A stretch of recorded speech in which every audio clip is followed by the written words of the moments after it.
Ang katalinuhan sa panahon ng AI. Isang daang taon na ang nakalipas, ang mundo ay nasa bingit ng malaking pagbabago. Noong labinsyam pagkatapos ng unang digmaang pandaigdig, isinulat ng makatang si W.B. Yeats, ang mga bagay nagkakawatak-watak, hindi na kayang hawakan ng sentro. Naramdaman niya ang malalim na pagkakawatak-watak ng mga itinatag na institusyon, bumabagsak ang mga imperyo, kinukuwestiyon ang mga sistema, at muling binibigyang kahulugan ang lipunan. Ngayon, nasasaksihan natin ang isang katulad na sandali na hindi sanhi ng giyera, kundi ng katalinuhan, partikular, ng artificial intelligence.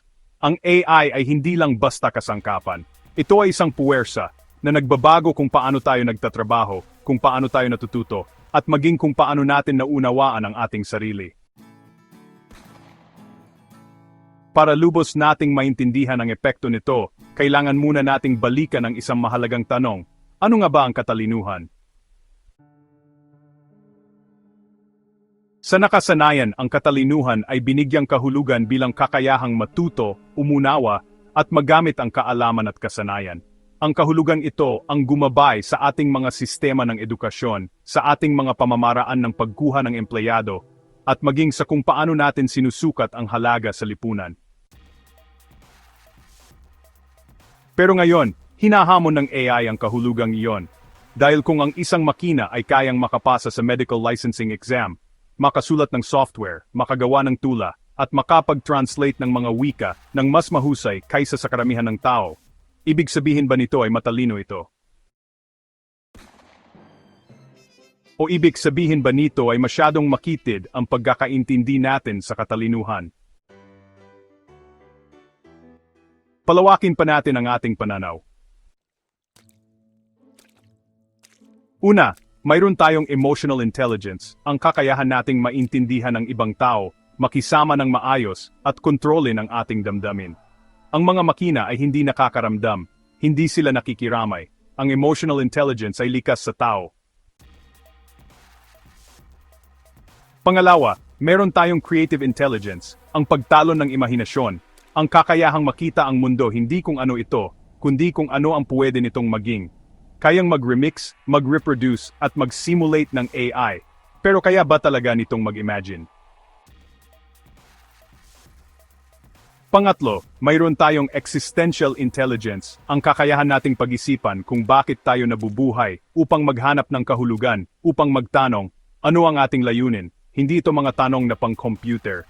Ang mga ito ay lubos na personal at lubos na makatao. Ayon kay Nobel laureate Roger Penrose, ang kamalayan mismo ay maaring hindi kayang abutin ng mga makina. Ang katalinuhan, ayon sa kanya, ay maaring mangailangan ng kamalayan, at hindi ito kayang i-program.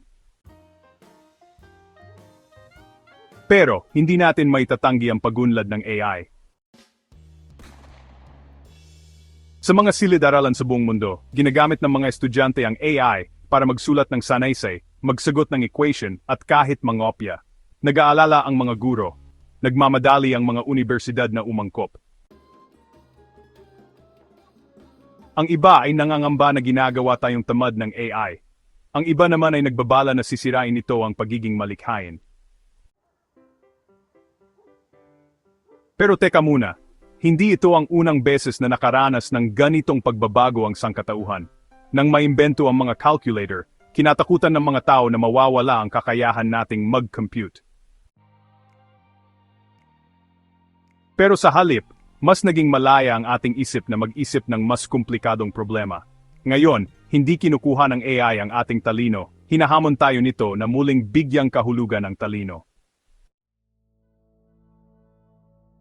Ang AI ay nagpapakita sa atin kung ano ang ating pinahahalagahan.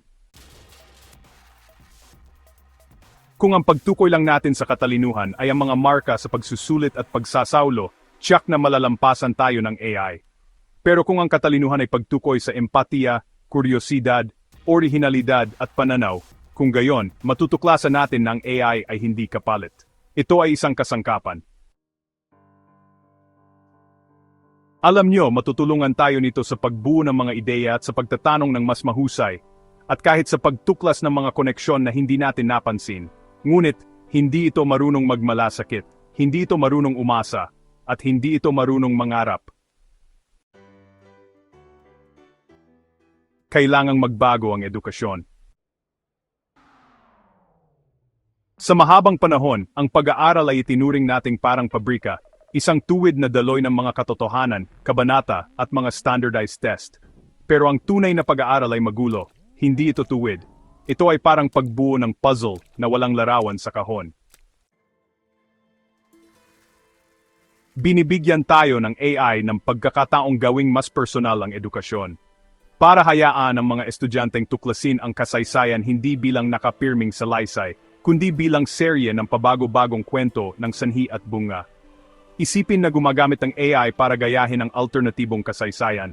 Paano kung hindi natalo si Napoleon? O paano kung mas maagang bumagsak ang mga kolonyal na kapangyarihan? Ang ganoong uri ng pag-aaral na ginagamitan ng imahinasyon, ibig kong sabihin, talagang tumatatak yan. Hindi kalaban ng pag-aaral ang AI, ito ang nagpapalakas dito. Ginagamit ng isang mahusay na guro ang AI na parang katrabaho. Nakikipagtalo sila rito, sinusubukan ang mga ideya, at naghahanap ng mga bagong paraan. Kung ito man ay inhinyero, kasaysayan o pilosopiya, tinutulungan tayo ng AI na palawakin ang ating pag-isip kung gagamitin natin ito ng may layunin. Pero dapat manatili tayong may kontrol. Dapat alam natin kung kailan tayo aasa sa AI at kung kailan tayo lalampas dito. Dapat gabayan natin ang mga estudyante hindi lang sa paggamit ng AI, kundi sa pag-unawa rin sa mga limitasyon nito. Dahil ang mga limitasyong iyon ang simula ng katalinuhan ng tao. Kaya balikan natin ang sinabi ni Yeats, nagkakawatak-watak ang mga bagay, hindi na kayang hawakan ng sentro. Siguro hindi yan masyadong tama, hindi bumabagsak ang sentro, nagbabago ito. Hinihingi nito na muli nating suriin kung ano ang ibig sabihin ng maging matalino, ng maging edukado, ng maging tao. Tuloy-tuloy ang pag-unlad ng AI. Pero alam niyo nasa atin talaga mga guro, estudyante, malikhaing tao, mamamayan, kung paano tayo tutugon. Lalaban ba tayo? O mag-iisip ulit tayo? Magtatago ba tayo sa takot? O ipagpapatuloy natin ang paghahanap ng mga posibilidad? Ang mundo ay nagbabago unti-unti, tapos biglaan. Huwag tayong matakot, maging handa tayo. Tukuyin natin ang katalinuhan, hindi sa kung ano ang kayang gawin ng mga makina, kundi sa kung ano lang ang kaya nating gawin. Huwag lang nating ituro ang mga sagot, kundi ang kakayahang magtanong ng mas mahusay. Bumuo tayo ng sistema ng edukasyon hindi para sa nakaraan, kundi para sa panahon ng AI. Dahil kayang panatilihin ang sentro, kung pipiliin nating panatilihin ito, at kayong mga estudyante ng AI Hub ay hindi lang kayang panatilihin ito, kaya ninyo itong likhain.